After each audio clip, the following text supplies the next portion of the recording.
Buenos días, presidente. Marco Antonio Olvera, del canal de YouTube Marco Olvera Oficial y de la revista Énfasis. Buenos días a la gente que lo ve y lo escucha. Le voy a hacer 3 cuestionamientos, presidente. El primero con el tema de las remesas. México recibió 22.821.5 millones de dólares en remesas entre enero y julio del 2020.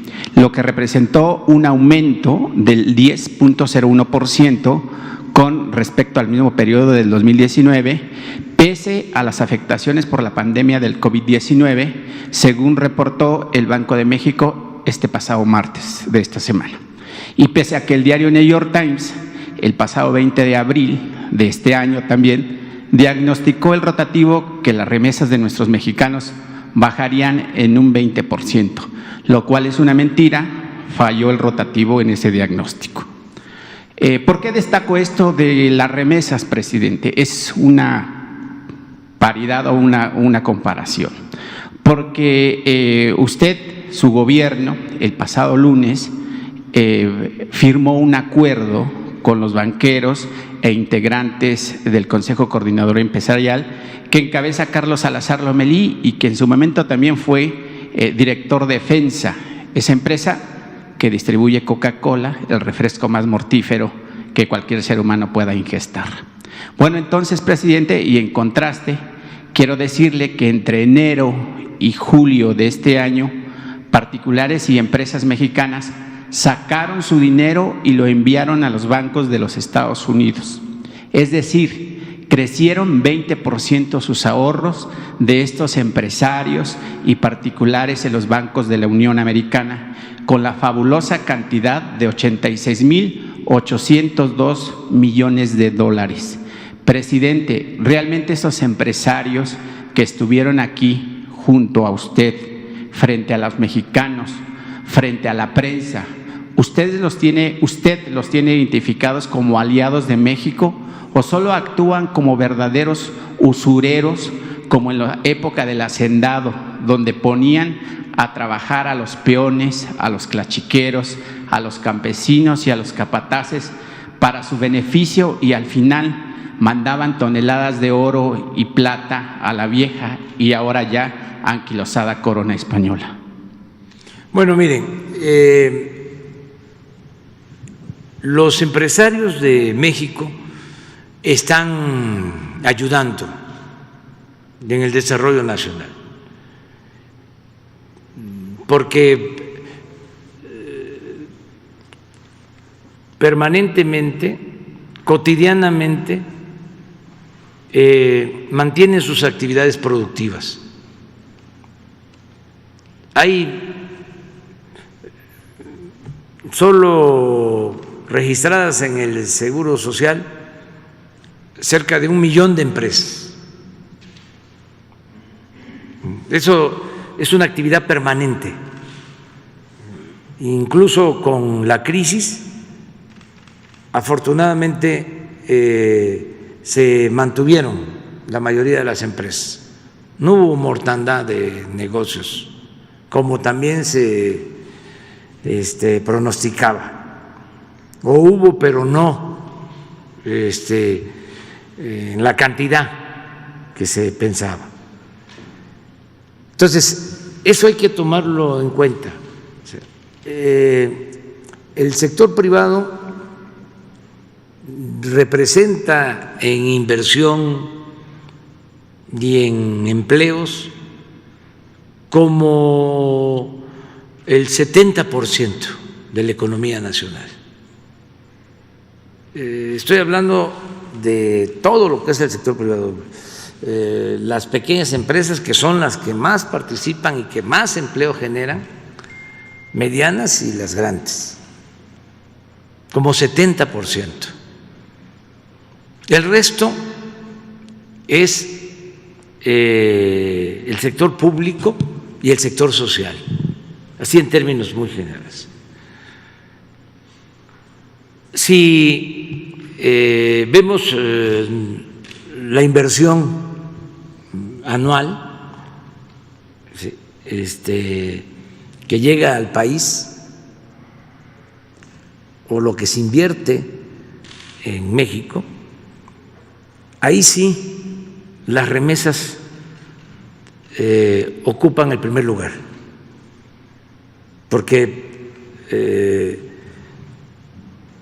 significan la principal fuente de ingresos del país. Estamos hablando de 40,000 millones de dólares, es lo que estimamos para este año. Como está ahora nuestro peso, que se está apreciando, de todas maneras es como 1 billón de pesos. En efecto, si se compara con lo que se suscribió, estamos hablando de 3 veces más las remesas que el convenio de los 300,000 millones, que es un punto del Producto Interno Bruto. Sí. Pero no es todo el sector privado, es la inversión en algunos proyectos. Y queda abierto el mecanismo para que se siga llegando a acuerdos de inversión. Las remesas nos ganan incluso a nosotros. Nunca se había destinado tanto dinero para atender a los pobres. Y de todas maneras, de todas formas, es más el monto de la remesa que lo que nosotros destinamos a atender a los pobres. Nosotros debemos estar destinando de manera directa como 600,000 millones. Y de manera directa, claro, si le agregamos salud, si le agregamos educación, si le agregamos obras públicas, pues ahí sí, ¿no? Pero apoyo directo, o sea, becas, pensiones, apoyo a campesinos, a pescadores, a pequeñas empresas, pues deben de ser como 500, 600,000 millones los que estamos destinando. Y es muchísimo, nunca se había destinado tanto. Sin embargo, con relación a las remesas, pues no se compara. La remesa es una bendición, porque llega además abajo a 10 millones de familias que reciben en promedio de 300 a 350 dólares mensuales. En promedio, 350 dólares mensuales. Eso es lo que nos está salvando de la crisis. Entonces, vamos a sumar esfuerzos, voluntades, recursos para sacar adelante al país. Por eso, lo del acuerdo con el sector privado. Y van a venir otros proyectos y va a seguir creciendo el monto de inversión. Hay algo que es importantísimo, que yo no sabía, que tú estás mencionando, lo de la nota del New York Times, que me gustaría tenerla, sobre ese pronóstico. ¿De cuándo es? Del 20 de abril de este año. Y se crearon ahí una crónica de una persona que recibía 300 dólares de manera continua, una ama de casa, y que el marido estaba en los Estados Unidos como pescador de algodón o manzana, y pronosticaba eso. Que se le iba a caer. Que se iba a caer el 20%. Si quiere, ahorita se lo paso el link. Sí, me interesa mucho el dato, porque son muy famosos estos periódicos. Pero mienten. Pero no tienen profesionalismo y les falta ética, sobre todo. Estamos hablando del New York Times. Sí. O sea, porque apantallan, ¿no? New York Times, Wall Street Journal. Ya salió en el Financial Times Ya salió en el Washington Post.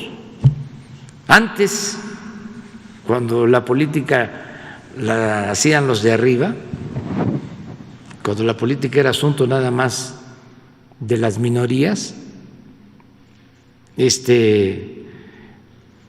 a los políticos les importaba muchísimo lo que podía decir un editorial del New York Times, que lo preparaban aquí mismo.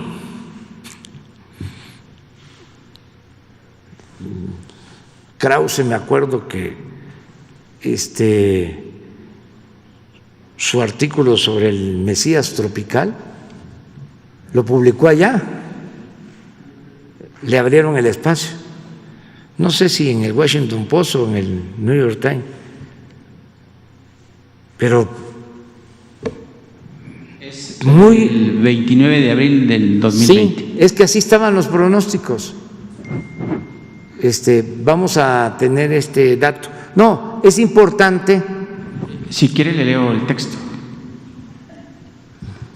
Bueno. Las remesas de los inmigrantes se reducen por la crisis del coronavirus. Es una nota de Kirk Simmel del New York Times, publicada el 29 de abril del 2020. Cada año, los trabajadores que emigran envían miles de millones de dólares a los hogares. La parálisis económica provocada por la pandemia del coronavirus amenaza esos ingresos. Más de un mes ha pasado desde que María Alejandre, junto con otras familias de Aporo, México, recibió de su esposo, quien trabaja en Estados Unidos, era su única fuente de ingresos.